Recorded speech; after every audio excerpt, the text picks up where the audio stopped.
Okay,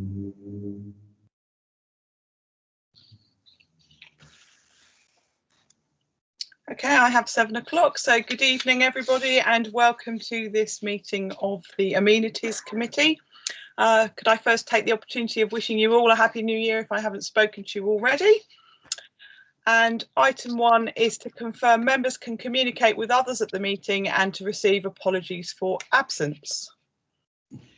Councillor Barnes, we've not got Councillor Barnes yet. Councillor Mrs Biscoe. Yes, I'm here. Councillor Biscoe. Yes, I'm here. Councillor Bishop. Yes. Councillor Broad. Present. Brown. Yes. Mrs Davidson. Yes. Mrs Ellenbrook. Yes, I'm here. Garrick. Yes. Councillor Page. Yes. Reeve. Yes. Thomas. Yes. John, I'm assuming, has sent apologies again. Councillor Tremaine with us? No. He's not on amenities. Thought he was. No, I think he's only requested to be on planning as far as I'm aware. All right. Okay. Thank you. So item 2 is members to declare any disclosable pecuniary interests or non-registrable interests, including details thereof in respect of any items on this agenda. Councillor Thomas. Yes, thank you, Chair. I've got an interest in both items 14 and 15 in the private session. Thank you. Councillor Broad. Peter, can you confirm whether I need to declare anything or not? I think you need to declare to maintain consistency from last time, Paul. Okay. Yep. Whatever. Yep. Okay. Thank you.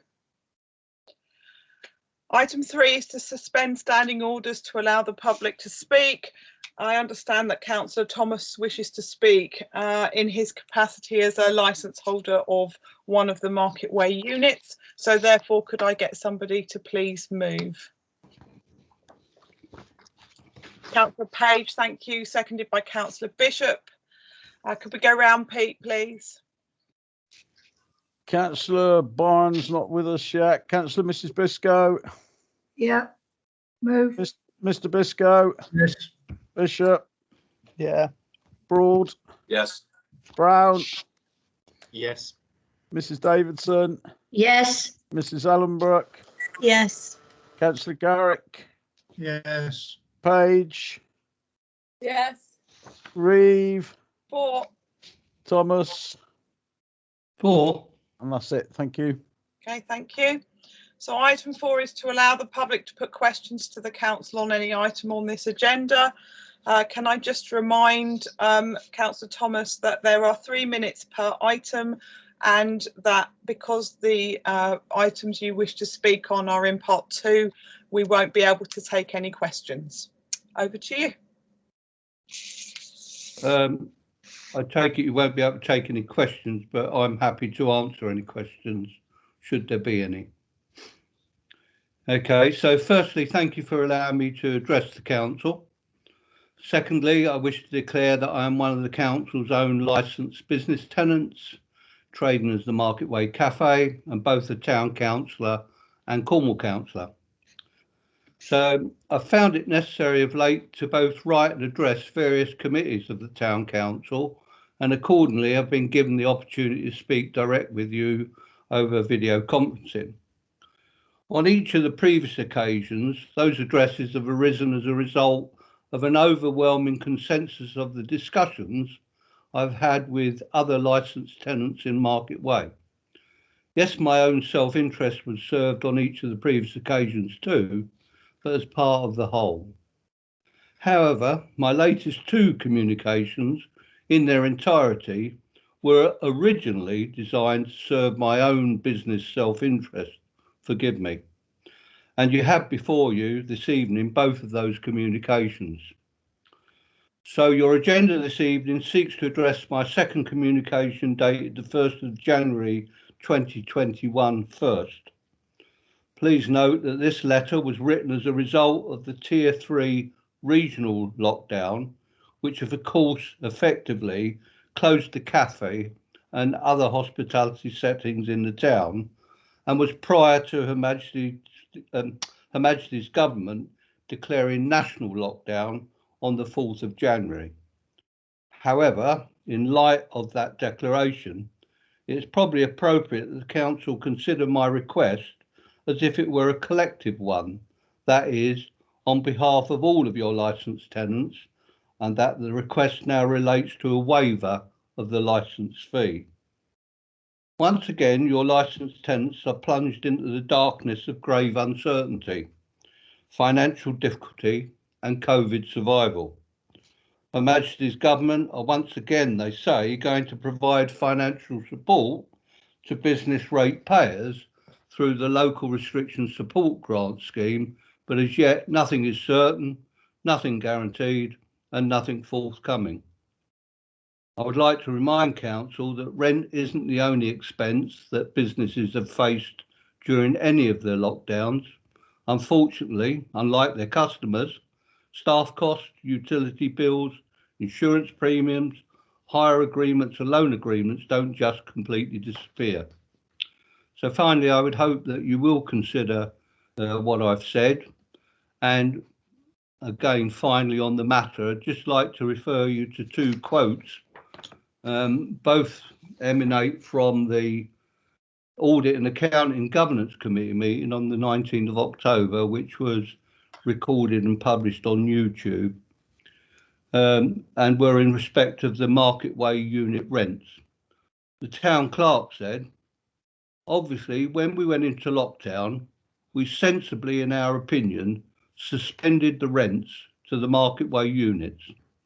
Now we are out of lockdown, I'm suggesting we consider 50% for the remainder of the calendar year and resume 100% from January 2021, but totally subject to national guidelines or national lockdowns we may get. The town mayor added, we took the right call at the beginning because none of them could trade.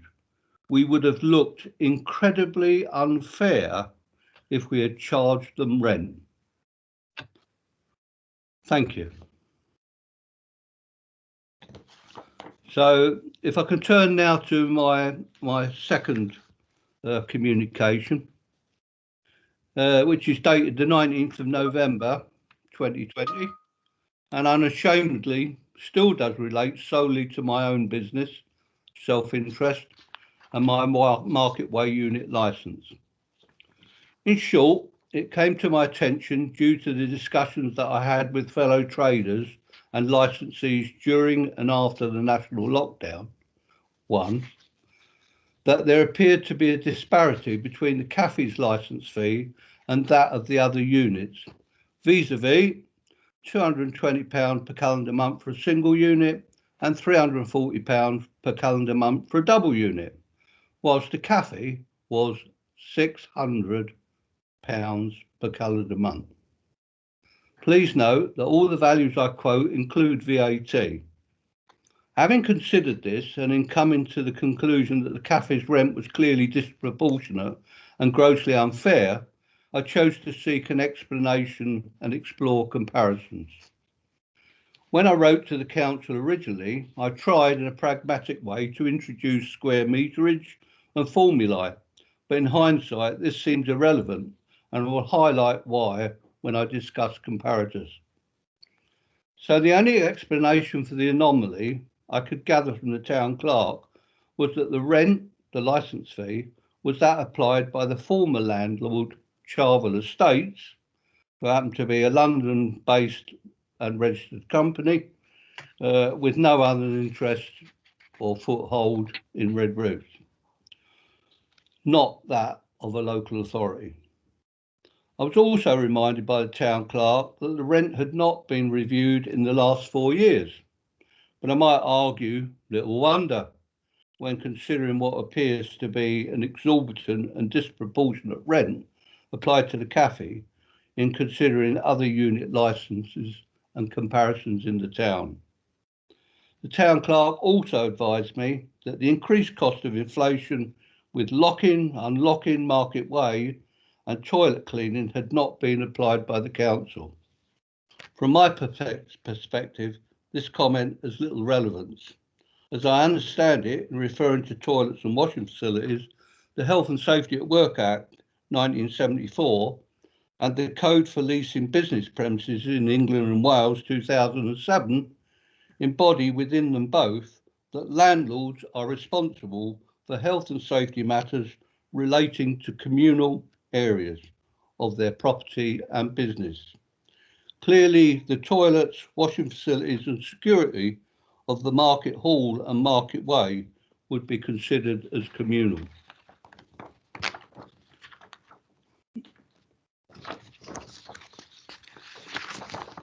Moving on to the comparative rent in Redruth.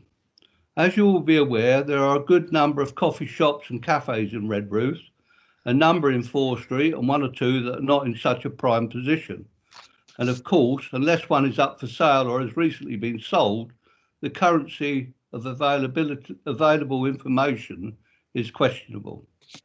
However, in approaching a local estate agent and letting agent, Redwoods of Green Lane, I was able to access some live, current and public information. You're probably all aware of Hatters of Fore Street, which has 56 covers over its 2 stories, staff and customer toilets, and occupies a prime high street position. The business is in the process of being sold for around £50,000 plus stock at value, with a rent lease of £6,000 per annum, which equates to £500 per calendar month. So just to remind you, the Market Way Cafe has in the region of 35 covers, reduced to 19 thanks to COVID and the national lockdown regulations, social distancing, etc. But the licence fee is £600 per calendar month. That's £7,200 per annum. Yes, that's 20% more than Hatters and nearly 50% more than one of the council's own double units in Market Way. Redwood say, and I quote from their correspondence, "We feel due to the size and layout of the cafe in Market Way and the fact that it does not occupy a high street position, the rent of this cafe should fall in line with the larger units." I've added that being a double unit. I'll happily provide the council with a copy of the Redwoods correspondence, for I believe that it clearly highlights the anomaly I've brought to your attention this evening. So finally, in repeating what I've said previously, I'd just like the Town Council to understand that I'm not asking for a favour, nor an advantage, nor a public subsidy, but simply the application of fairness. Thank you. And thank you for allowing me the opportunity to address you. Thank you. Has anybody got any questions? I think they should be left for part 2. Okay, thank you. Item 5 then is, so Councillor Brown. So just a very quick point of order. I don't know if everyone's seen Alex's message in the chat. He is having some difficulties, so maybe dropping in and out. He can clearly hear me now, but just in case anyone missed it. Thank you. Thank you, Matthew. Okay, so item 5 is to reinstate standing orders. Could I have somebody to move that, please? Councillor Garrick, thank you. Somebody to second it. Councillor Page, thank you. Could you go round, please, Peter? Councillor Barnes with us yet? No. Councillor Mrs. Biscoe? Yeah, forward. Mr. No, Biscoe? Peter Stephen is here. Mr. Biscoe? Or Councillor Barnes, you back with us now?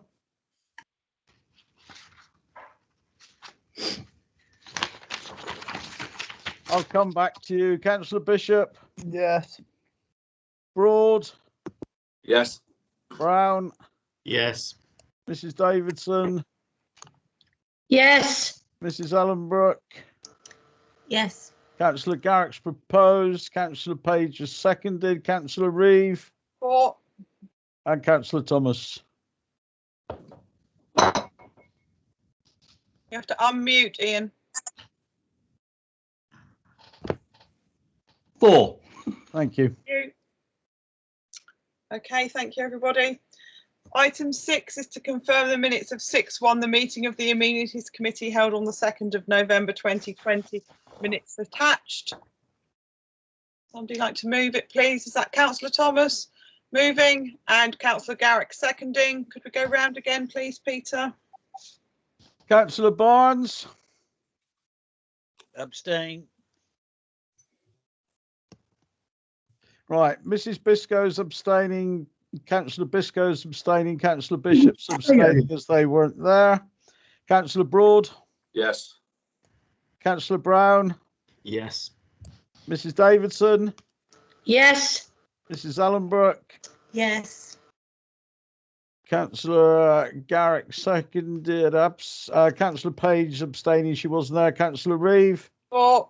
And Councillor Thomas moved it. So he's okay. Thank you. Thank you. On to item 7, which is the Town Clerk's report. Over to you, Peter.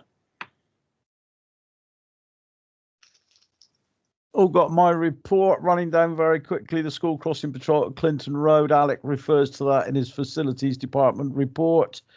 The Treskerby playing field, I'm awaiting further discussions with Cornwall Council on that one. The Amenities Committee budget, which you agreed at the last meeting, was included in the overall budget consideration, which you know Council approved at their meeting on the 21st of December. And the occupation of the unit in Market Way, the successful applicant was advised and is now settling in. That's it, Madam Mayor. Thank you. Anybody got any questions? No. Noted then. Thank you. And item 8, to receive correspondence.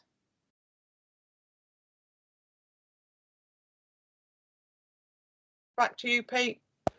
You've all got a correspondence schedule. You'll see there was a couple of items on there. The first one is from Denise Jacker, who is requesting a litter bin at Church Lane, having been advised by Cornwall Council that as there's already a bin at the top of Church Lane and there's another one on Lovers Lane, no further bins have been installed at this time.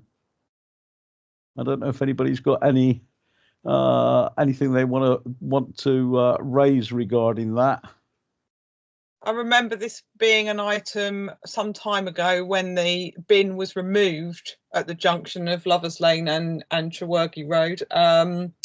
I suspect it's been replaced by the normal black bin rather than the red bin, because we're now supposed to use that for all waste. And there is, my understanding from Cornwall Council was that they would not be replacing the red bins.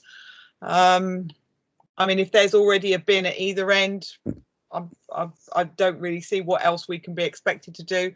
Councillor Biscoe. I wonder, some time ago there was an issue with a resident who was particularly untidy and used to chuck his rubbish out onto Lovers Lane, and whether or not that is still happening, I don't know. But I know that the guys from Biffa went round and they managed to target the guy, and from evidence that he'd left lying around, and whether or not that's been happening again, and whether or not the dustbin or the refuse bin is in reply to that reoccurrence, possibly. Might be a question worth asking. From what I've read of the correspondence, it appears to be takeaway containers that are the main issue, rather than dog bags, which I think was the thing that was the problem before. It was general waste before. And he was chucking up because they managed to track the guy down. I don't think he's going to leave his name and address on a bag of dog waste, but this is some time ago. I do hasten to add.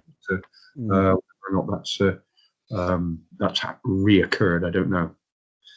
Might be worth asking a question. Has anybody else got any other comments or questions? Councillor Brown. Yes, I was wondering if it might be worth the Cornwall councillor, who I'd imagine is possibly Councillor Barnes, putting a bit of pressure on it, just because it's not something the town council would be able to deal with. We don't deal with waste. We wouldn't be able to warrant taking out a specific contract with the waste company for a single bin. It would cost far more than I would care to imagine, being the person who pays BIFA for the university collection. Is it something Stephen or whoever the district member there is might be able to ask the question of? Stephen, did you want to come back?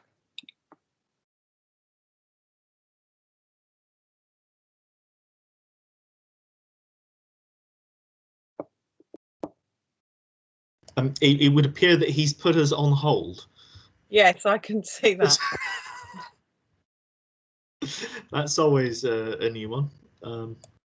I'm not sure actually whether it's Ian's rather than Stephen's. Councillor Ellenbrook. I actually think it's Redruth South. Yeah, I think it might be as well. Do you know, Councillor Thomas, if that's in your division? Short answer, no. No, you don't know, or no, it's not. No, I don't know. Oh, okay, thank you. Well, perhaps we could ask Julia to investigate which division it's in, and then request that the appropriate member apply some pressure. Does that seem sensible, Councillor Thomas? Yeah, just thinking about it. Of course, as I understand it, the railway line, bar 4 or 5 houses that are at the end of one particular cul-de-sac. Everything south of the railway line is Redruth South, and everything north is Redruth North. So I guess it depends on where the litter actually is. Well, if it's at the Lovers Lane end onto Trewergy Road, then that would be south. I think the other end probably just about still is in south, because it's just. I think the whole area is in south because it's all south of the railway line. So could I ask Julia then to liaise with Councillor Thomas and go from there? Yeah, certainly. Yeah, I'll do that. Okay, brilliant. Thank you. Thank you. The second item on the correspondence agenda, I think you've all had a copy of this sent to you, but it's from Derek Simpson, who if I remember rightly, was an ex-vice chairman at Redruth Community Centre, although he is a Camborne man. And this relates to the fact that Camborne Community Centre has got Section 106 monies recently, which I've seen in the West Britain. I don't know whether Councillor Barnes or Mrs Davidson want to respond to it, as there are representatives on the Redruth Community Association, with Stephen being the chair, I believe. Councillor Barnes has his hand up. Yes, thank you, Chairman. I do apologise. I've had a lot of technical problems here tonight, as you might have gathered, and on Tuesday, the 2nd of February, the Redruth councillors will be discussing their allocation of 106 monies. So just because Camborne have got in slightly ahead of us doesn't mean we're not going to have some money. At that meeting, we can obviously ask for some of that 106 money to go to the community centre in Redruth, just like they've done in Camborne. Unfortunately, we can't do everything at the same time all the time. So, unfortunately, we'll have to wait. But we have had a manager who can always apply for various other grants if they want to. Okay, so I've got Councillor Garrick who wants to come back.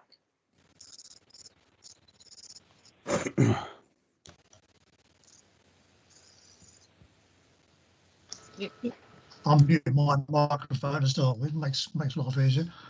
I was going to suggest that perhaps they shouldn't put all their eggs in one basket and they should look for other funding as well as Section 106. Glossary funding, etc. Even CLL deals, anything like that, really. Yeah, I've got a feeling that Councillor Davidson might have some information about this because I'm sure she's been in conversations about it. Judy, do you want to? It's not the 106 money that I have been trying to get in some of the HAS money that Tamsin Daniel is organising. She's been down and had a look at the centre, and Stephen knows this because we obviously discussed it as a committee. And I have checked twice since the various lockdowns, and at the moment, it's not a great deal of money we would get. I think we're talking probably about 15,000 absolute max, but it's not open for us to bid for. That's the only other sort of money. And again, Carol is aware of this, the manager.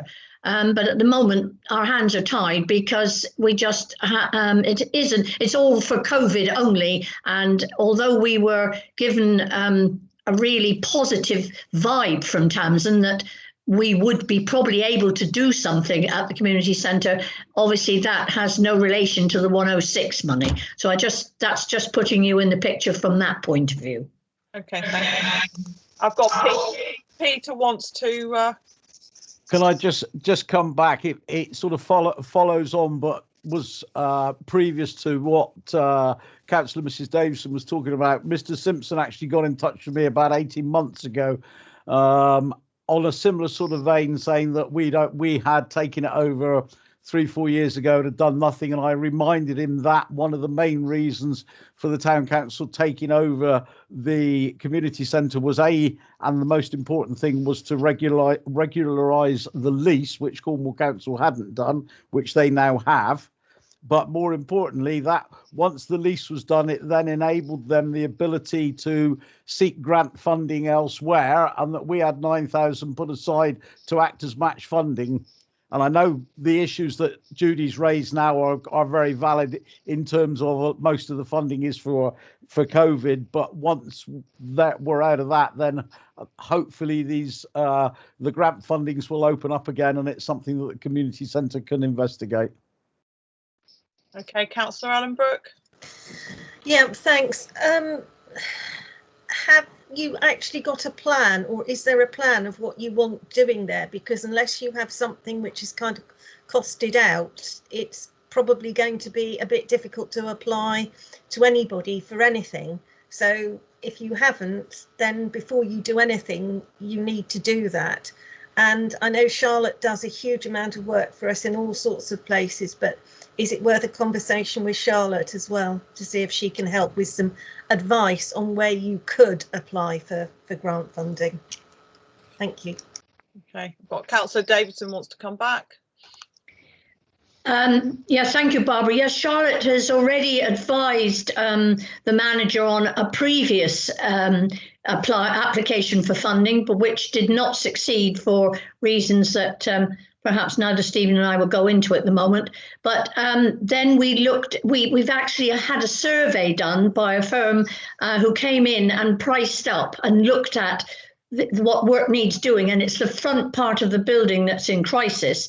And that's also Tamsin came and looked around the building and more or less said that she could see that possibly there was enough money to help with the front bit where the floor is going and the damp is desperate, whereas the rear part of the building probably there wouldn't be money for. But she seemed to be, and because she had also advised we needed the survey done, which we have had done, completed. Charlotte's got a copy and the manager's got a copy. But as I said, at the moment we can't do anything with it because everything seems to be COVID related. And I'm just hoping that once that passes, we can then use this survey to tap into whatever we can get. And I am really, from Tamsin's visit, quite hopeful that we will get something, whether it'll be enough. But then with the match funding, it might be. Thank you.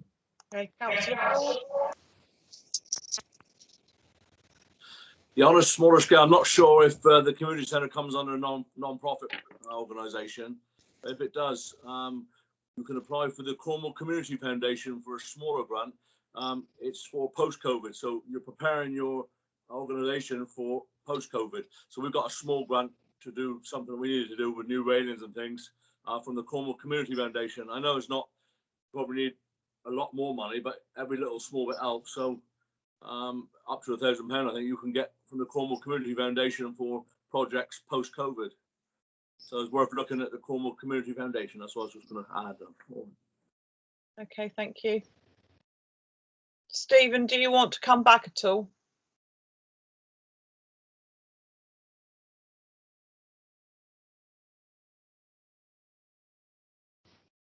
Councillor Barnes? I think it's all been said. Okay, thank you. So obviously we need to respond to the correspondence. So could I ask the clerk therefore to basically write to the gentleman, to Derek Simpson, and just tell him what the outcome of that. Councillor Ellenbrook, what did you want to? Yeah, I'm slightly disturbed because he says we cannot get our hands on some of this cash. Is it because Redruth Cornwall councillors are not trying on our behalf? And the short answer is no, it is nothing to do with that. And I think that needs to be put in the letter as well. I mean, I'm sorry, Pete, but honestly, what do these people think we do? It's nothing to do with us not trying. Yeah, I think it would be good if we could make that quite clear. I think he's based his email on what he's read in the local press. Yeah, I realise that, but I think it would be worth reminding him that it's not either the town councillors who don't care either. I find this sort of thing quite objectionable, actually. Okay, so everybody content. Councillor Thomas? Well, just picking up on what Barbara's saying, perhaps it might be wise to quote some examples where 106 money has been spent in Redruth, like Victoria Park, like Trefusis Park, like potentially the skate park.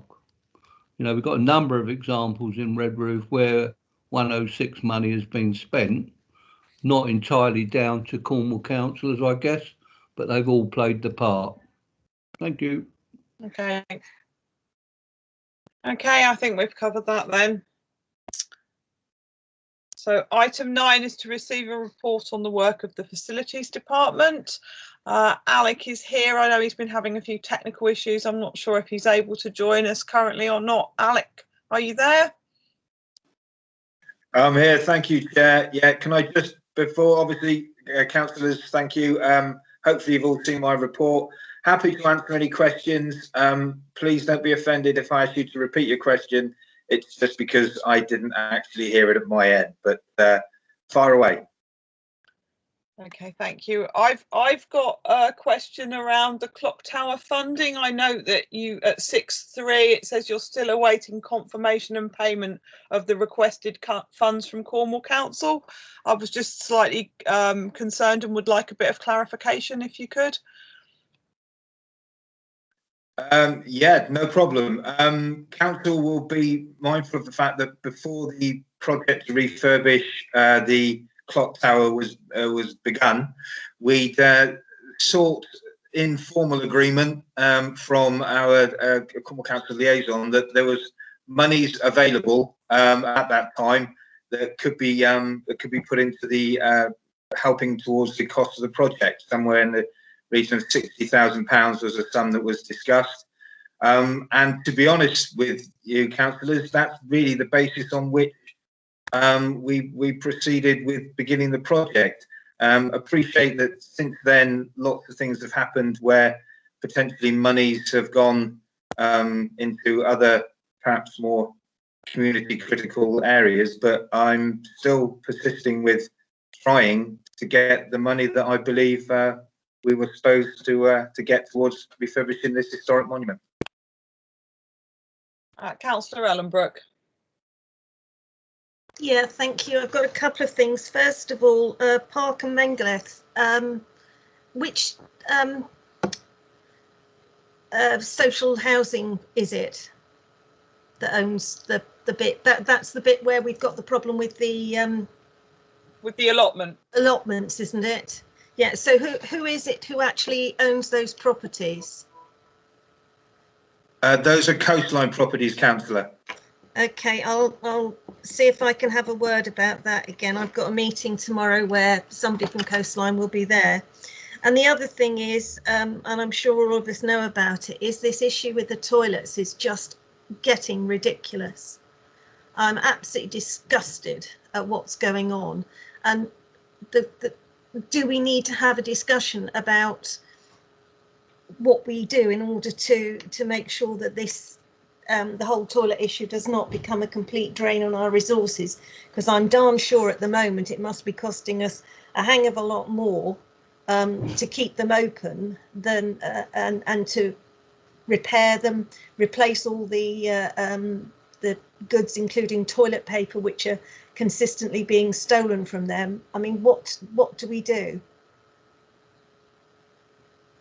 Alec, do you want to come back? Okay. Firstly, thank you, Councillor Lundberg, for your help with regard to the allotment up at Raymond Road. That'll be greatly appreciated. With regard to new cut toilets, you'll see from the most recent damage to the disabled facility door, that's a steel door that's actually been pushed in. Someone obviously believed that the door could be opened opened into the toilet. It doesn't. Therefore, the actual damage to the door, the lock mechanism, and probably the frame in which it sits is going to be extensive. The call out for the engineer, because it's not a standard maintenance call out, is £250 before he even looks at the job. And I've been advised informally, not a formal quote, that the cost is likely to incur the replacement of the door because it's been bent in such a way that it can't now be reused. We could be looking at a total bill somewhere in the region of £2,500 for this particular piece of damage. With regard to thefts, etc., people wedging the door open, people sticking things into the locks, people ripping hand dryers off the walls. I believe we're not alone in the fact that the provision of public toilets by town and parishes across the whole county, they are being vandalised, they are being stolen from, money is being stolen. That's not happening to us. And the short answer to Councillor Ellenbrook, yes, it does cost the people of Redruth a lot more to keep them open than the amounts gained by charging for people to use them. So the short answer is yes, it does. Okay, Councillor Biscoe. I'm surprised that looking at the pictures of which I presume are the disabled toilet door, which looks like it's been repaired. The lock looks like it's been repaired once by the lads, but also it looks like the steel bar that goes across at night has been taken off. Has that been ripped off, or has it been taken away because it's, I don't know. The short answer, Councillor, is in fact the bar was removed when obviously we had the area open. So this damage actually occurred while the toilet facilities were open to the public over the Christmas period. And when you that steel is that to the gents' toilet door that it's been kicked in, where you said it's been pushed in? No, it's disabled. Or is it the disabled one? No, it's got to be the disabled one, hasn't it? Yes. Sorry, that's unbelievable. Must have taken an awful lot of strength for somebody to do that. They must be very determined to have a wee-wee, or do something else. I don't know. It just beggars belief, really. But, can I just ask Alec, are the police dealing with this as an incident or not? It has been crime, Councillor. I've yet to be able to provide them with the value of the cost of repairs, because obviously we've yet to get an engineer from Healthmatic down to look at it, but they will just update that crime reference when the actual details of the costs are provided. There is CCTV in Newcut car park, but as councillors are doubtless aware, it's at the other end and would not show any meaningful coverage of the particular toilet area. in order to gain any sort of identification.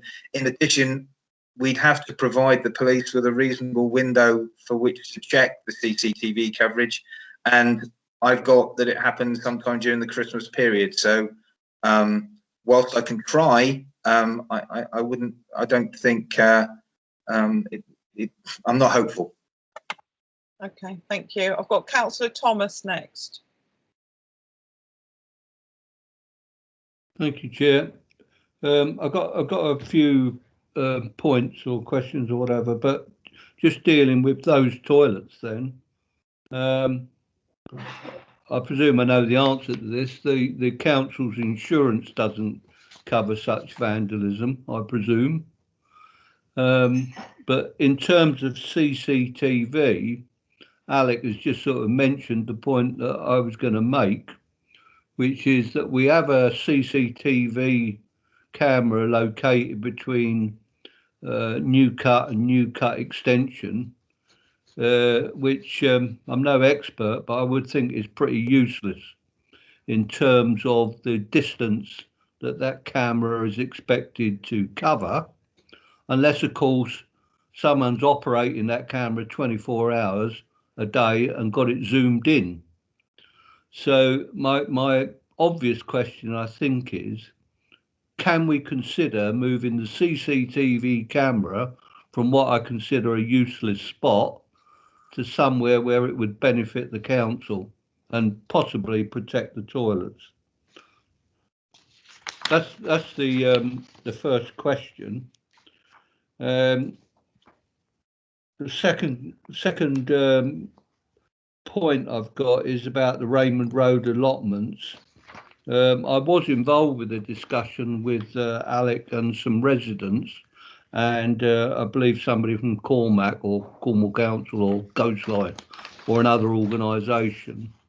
But I've had no news, no correspondence, no contact at all about progress. So again, I'd be interested to know where we are with that.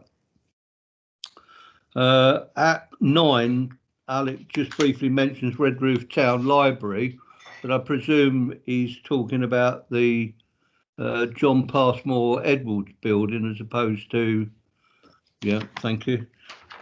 And a couple more points. A question really about footpaths. We've got near me a public right-of-way signpost that has rotted. Can you tell me if it's Town Council or Cornwall Council responsibility to replace that post? In terms of the school crossing patrol on Clinton Road, I just want to make something clear for the benefit of Alec and other councillors. It makes reference to contacting the affected primary / junior schools. Well, it probably doesn't come as any surprise to you at all that secondary school users cross that road too, both from Redruth School and Poole Academy. So it's not just primary and junior, it's the older age group. And not only that, whilst perhaps there's no licence to do it, school crossing patrols actually provide a safe avenue for those who have got some physical difficulty, some visual difficulty across the roads as well. So that there are added benefits from the school crossing patrol, although I think initially it was me that suggested we ought to think of some electronic means of crossing.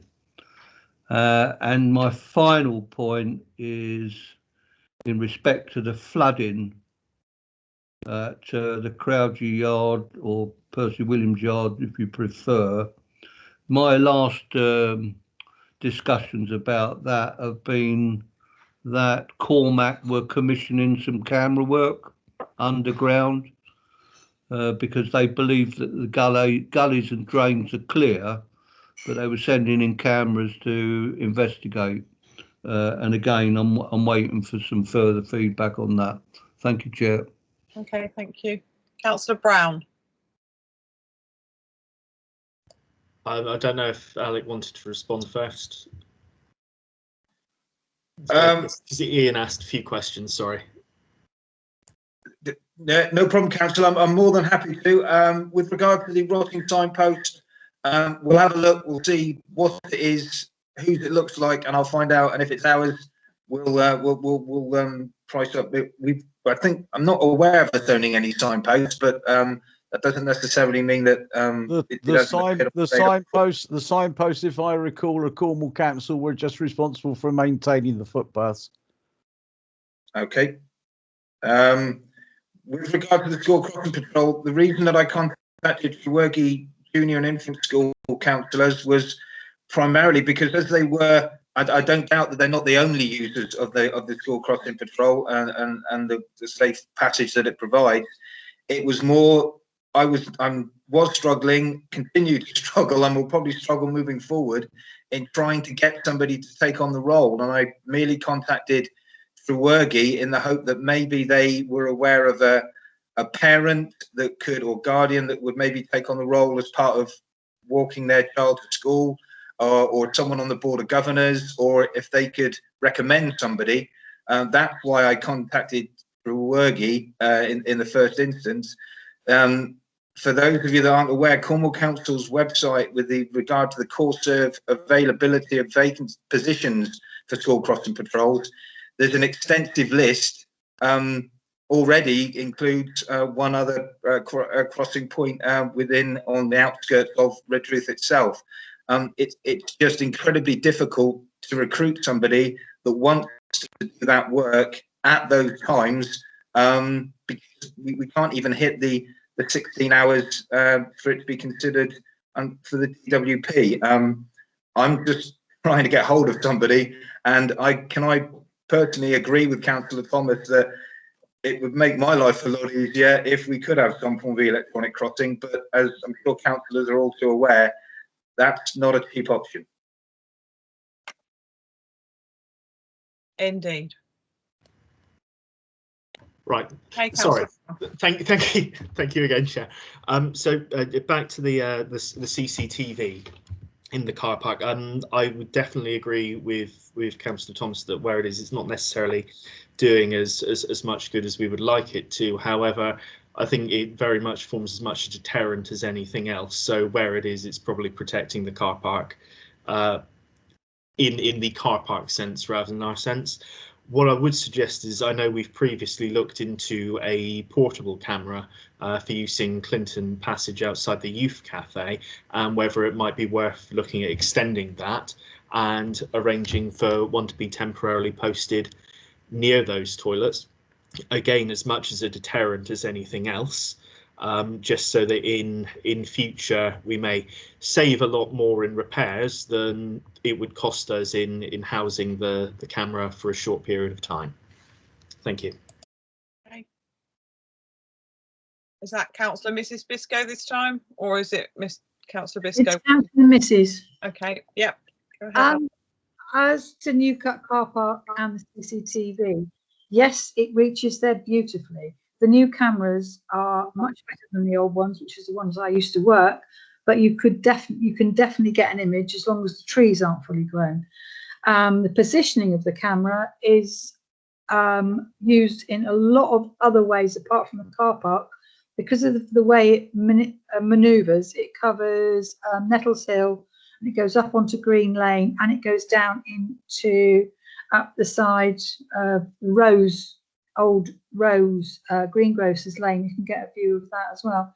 So it is a good deterrent. And the other cameras in the town are also, if they do go and vandalise the car park, you may very well get them exiting up anywhere in the town where 3 other cameras can catch them. So, I mean, I know it's a big time gap, but it's difficult. But the cameras can cover an awful lot of that. The amount they can zoom in these days is fantastic compared to the ones I used, but it's there and it can be watched very carefully. And if a request goes in for a couple of nights, I'm sure they will put the home position down to there, and it could be just filmed all night for a couple of nights. If you can guess which nights of the week they're vandalised. The other question I've got is, with the school crossings patrol, is there a salary involved in it, and how much is it? Alec, do you want to come back in there? Yes, certainly, Councillor. There is a salary. I think it's around, although the town clerk will probably be able to confirm or deny, about £9 an hour, I think. But it's approximately, I think it's a total of 1.5, 2.5. It's 12.5 hours a week. And with the times that we need somebody to be there, it's possibly not enough of it's not appealing enough for someone to do it even as a secondary job or role undertaking on their way to or from work. So but there is a salary involved, yes, Councillor. Okay. Thank you, Alec. Councillor Thomas, you want to come back on something, or is this something new?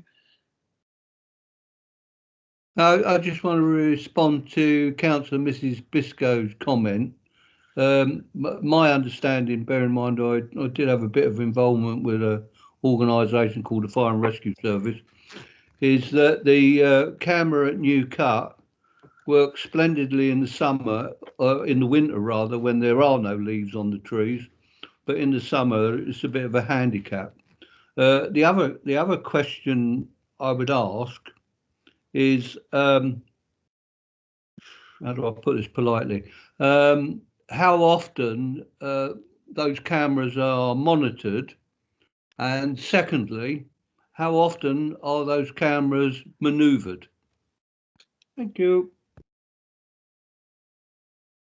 Okay, Councillor Brown. Thank you again, Chair. Just to build on Councillor Biscoe's point in that case, if the quality of the cameras is indeed sufficient, I think then it's more the fact that it's nowhere near. If you're outside the toilets and you're looking around for CCTV to say, oh, best not do it, I'm on camera, you're not going to see it. So therefore, for the toilets specifically, I don't think it is necessarily a deterrent. It might be an idea, and a public meeting recorded, etc., even for a dummy camera to go up, because even if it doesn't work and isn't connected to anything, people would still look at it and think, oh, best not. It's more of a visibility of the camera near the site than anything else. Thank you. Following on from that, I do wonder whether it's worth having our own CCTV installed just on the outside of the building for our own purposes. Yeah, Peter. With the GDPR implications, no, thank you. The camera in Nettles Hill, the monitoring, it wouldn't have been monitored during the day and without knowing the time, unless it was during the time that the COVID marshals were enforced, but normally it would be in a home position, which doesn't at this stage point towards the toilets. I believe it happened on Christmas Eve, didn't it, Alec? Thank you, Councillor. Yeah, I got the advice from Sparkles, and it was actually on Christmas Eve that I received the text message. So I can only assume it was covered at around 5 o'clock on Christmas Eve when they went to be locking the disabled toilet, which at the time was obviously the only facility open, although it obviously wasn't, if you know what I mean. Yeah. Is that an old hand, Pete? Thank you. Does anybody else have any other questions? Okay, so just to go back to the funding for the clock tower, Alec, do you need any assistance from us, or has Charlotte got it in hand? I'm more than happy to sort of re-mention it to Charlotte. I must stress, I don't think that it's in any way it's possibly her that's stopping it. Maybe it's been overtaken by events and we've fallen down between the cracks with regard to this particular sum of money. But I'm more than happy to contact Charlotte and see what can or cannot be done, but I may well, if it's okay with the council, come back and request a more sort of formal approach from the council to say, please, sir, can we have the money? Yeah, okay. I'm more than happy to support you in that. Councillor Barnes.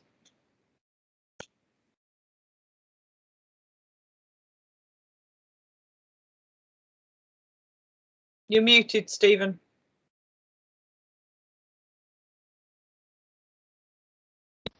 Yeah, we can't go on forever repairing these toilets.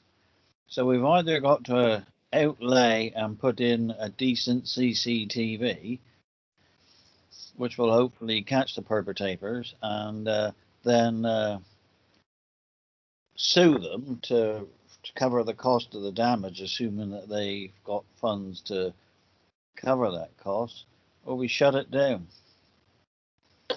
Because we just can't keep going on and on forever. So sooner or later we're going to have to do something serious. And I'm not sure if there's another property nearby that would let us put a camera on to view the place. Madam Mayor, can I suggest we put this on the next Amenities Committee meeting for a more general discussion? Yep, absolutely happy with that. Okay, has anybody got anything else? No. Okay, you'll note that there is a recommendation that we approve grants for necessary works, equipment disposal and purchases. So I think we should have somebody to propose and second that, please. I've got Councillor Brown and Councillor Davidson. Okay. Could we go round, please, Pete? Councillor Barnes. For Mrs. Biscoe. For Biscoe. For Bishop. For Broad. Councillor Broad. For. Thank you, Paul. Councillor Brown proposed. Mrs. Davidson seconded. Mrs. Ellenbrook. For. Garrick. For. Page. For. Reeve. For. And Thomas. For. Thank you. That was unanimous. There we go. Thank you very much, Alec, as always. You can go and have your tea now. Or something stronger. Okay, moving on to item 10. Councillor Barnes asked that members discuss the patch of land at the entrance to North Country, quote, from the A30 side. Councillor Barnes, over to you. Yes, thank you, Chairman. I've brought this before the council before, and we've agreed to do something. I think that one of the biggest problems now has been with COVID, because there's been disputes over some of the land ownership out there, and I really need, I think, a proper site meeting where we have someone like Adrian Drake turn up who can actually say who owns what land, because there's several people trying to claim different bits of land, and we need to clear up that land ownership. So then I would like us to try and create a little mini garden and also some parking for some people there. Try and come to a happy medium.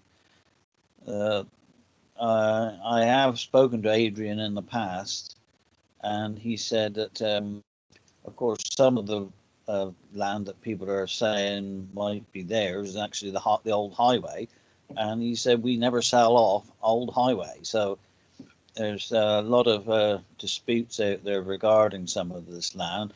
Not a great deal of land in the amount, but when you come up with a design for a layout, you obviously need to make sure we get all the land, and then we can challenge these people. A lot of people are using this public land, which means they can then park anywhere, and they're parking very badly. And also, I've been told some people out there not with sufficient tax or insurance. It's the appropriate party to do a little purge out there and check the.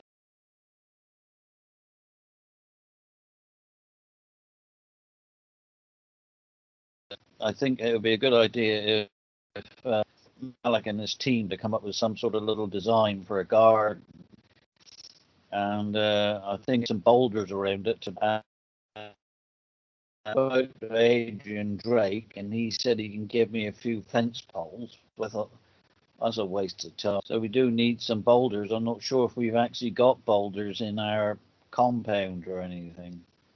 Any rocks. Okay, I've got a few people wanting to come in. Councillor Brown first. Okay, thank you, Chair. Certainly, I'd be more than happy to agree to repurposing the space if possible, but surely rather than a site visit, it would be more practicable to speak to the land registry to determine as to the ownership of said piece of land before we lay any claim on it. Okay, who's going to do that? Well, I think you can as a Cornwall councillor, can't you, Stephen?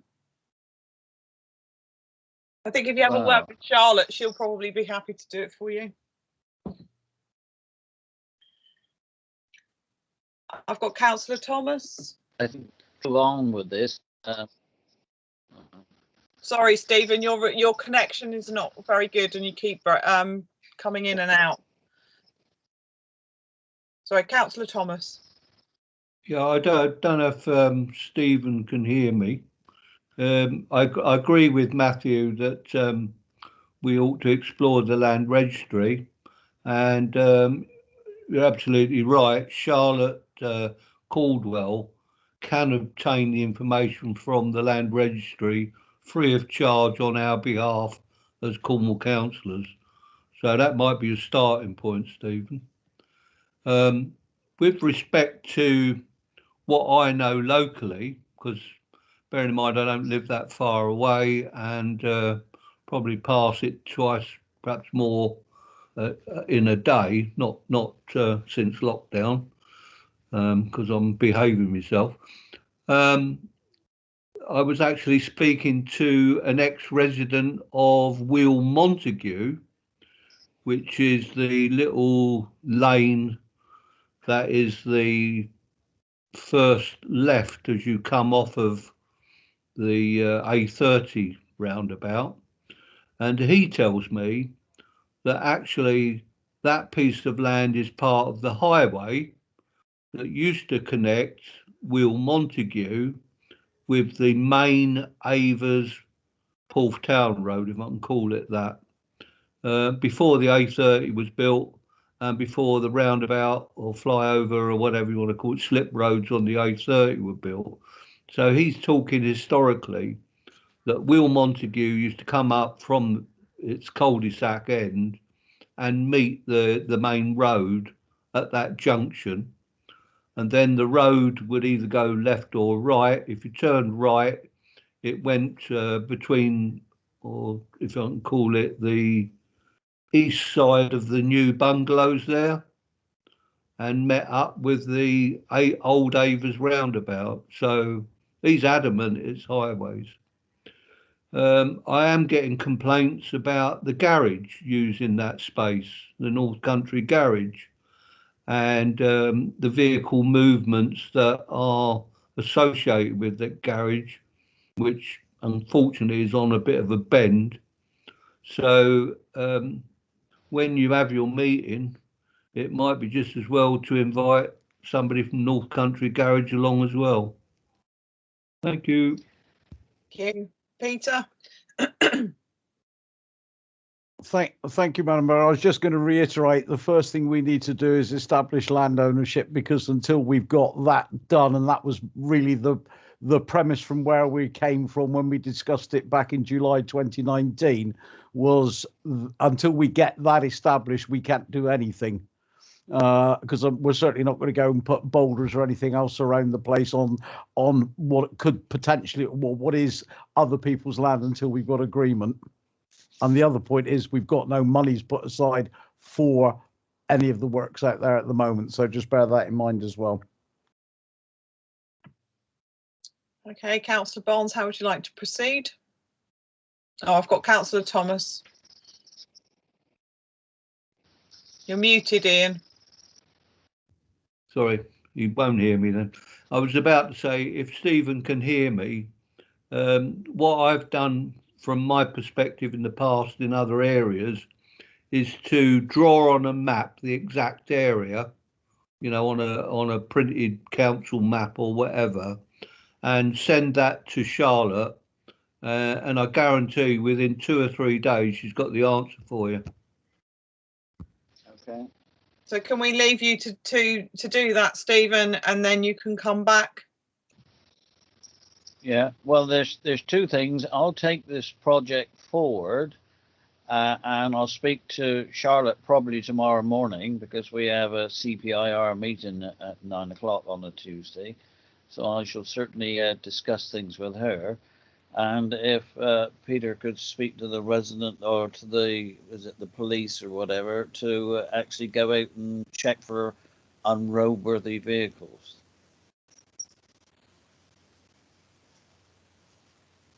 So potentially, Stephen, you could come back with a broader proposal of exactly what you want to do if we get the right answer back about the ownership of the land. Yeah.